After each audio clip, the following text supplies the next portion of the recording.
আউযুবিল্লাহি মিনাশ শাইতানির রাজিম। বিসমিল্লাহির রহমানির রহিম।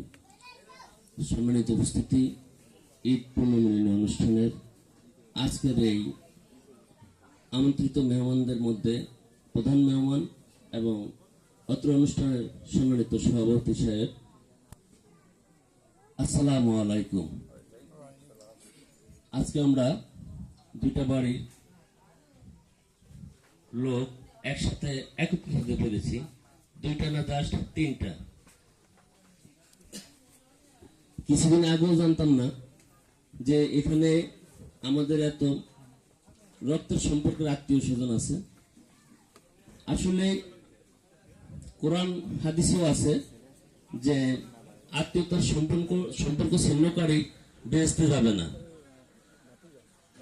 তো আমাদের পূর্বপুরুষ যেভাবে গেছে, আমরা চাই আমাদের এই প্রজন্মটা এবং সামনের দিকে আমাদের পরের যে প্রজন্ম আছে সবাই যেন একসাথে একত্রে এক টেবিলে একভাবে কাঁধে কাঁধ রেখে হাতে হাত রেখে চলে যেতে পারি। আপনারা সবাই একমত তো? সম্মানিত উপস্থিতি, আমি আমার আলোচনা দীর্ঘায়িত করব না, শুধু দু চারটা কথা বলবো। সেটা হচ্ছে যে কালু ডাক্তার বাড়ি লালমোহন তজুমুদ্দিন উপজেলার ঐতিহ্যবাহী একটা বাড়ি। তজুমুদ্দিন উপজেলার আসফ আলী ডাক্তার বাড়ি, সেটাও একটা ঐতিহ্যবাহী ডাক্তার বাড়ি। কারণ আমি বলছি এই কারণে, আমাদের বাড়িতে 10তলা বিল্ডিং নাই, কিন্তু মনের দিক থেকে সামাজিক দিক থেকে আমরা অন্য বাড়ির মানুষের চাইতে অনেক উঠতে।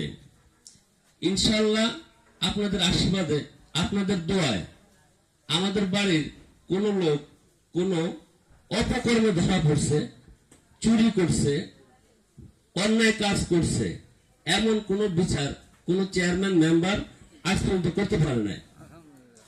এখান থেকেও আমরা আল্লাহর রহমতে অনেকটা সচেতন এবং সম্মানের সাথে আছি। তো যেহেতু আমাদের এই বাড়ি, এখানেও এরকম কোন দুঃচরিত্রের কোন এরকম লোক নাই, এরকম কোন দাখল নাই। আমাদের পারিবারিক দ্বন্দ্ব থাকতে পারে, কারণ ভাই বেশি ঝগড়া বাজে, কারণ আমার জমিনের মালিক আমার আরেক ভাই। তো যেহেতু এক বাবার সন্তান, 5 ভাই ভাগ করে নেয়, কেউ কম কেউ বেশি, এভাবে এই বিষয়গুলি আমরা মাথায় রেখে সেটা আমরা আমাদের বংশের মধ্যে থেকে একজনকে মুরব্বী মেনে আমরা সেই বিষয়গুলি মিট করব। আমাদের কোনো বিচার সালিসি, আমাদের কোনো মেয়র নাই, চেয়ারম্যান মেম্বার অন্য কেউ আশা করবে আর আশেপাশের মানুষের সামনে আমার দোষ ধরে আমাকে অপমানিত করবে, এটা কিন্তু ভালো দিক না। আমার অন্যায় হলে আমার বংশের লোকজন আমার বিচার করবে, আপনার অন্যায় হলে আমার বংশের লোকজন আপনার বিচার করবে।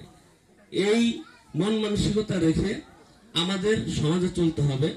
যেহেতু আমরা সবাই আল্লাহর রহমতে সবাই এস্টাবলিশ, অনেকে ব্যবসা করে, চাকরি করে, বাহিরে আছে, আমেরিকার মতো জায়গায় আছে। তো আমরা ইনশাল্লাহ কোনো দিক থেকেই তো দুর্বল না। আমরা নিজেরা দ্বন্দ্ব করে মানুষকে কেন সুযোগ করে দেব? আপনাদের প্রতি আমার বিনীত অনুরোধ থাকবে, আমাদের এই বাড়ি ওই বাড়ি বদনচোদের বাড়ি কেউ কোনো সমস্যা পড়লে আমরা একজন আরেকজনের শরণাপন্ন হব। আর বিশেষ করে আমরা আমাদের মোবাইল নাম্বারগুলি একজন আরেকজনের কাছে যেন পাওয়া যায় থাকে। আমাদের এই বাড়িতে ওই বাড়িতে সব বাড়ি মিলে আত্মীয় স্বজনের ভিতরে যদি কেউ কোনো রকমের অর্থনৈতিক, শারীরিক, মানসিক কোন রকমের যদি কোনো সমস্যা থাকে, আমরা যতটুকু পারি তাকে আমরা হেল্প করব। এই আশায় ভরসা রেখে আমি আমার সংক্ষিপ্ত আলোচনা শেষ করছি।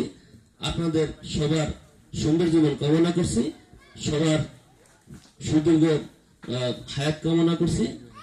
আখির দাওয়ানা আলহামদুলিল্লাহি রাব্বিল আলামিন।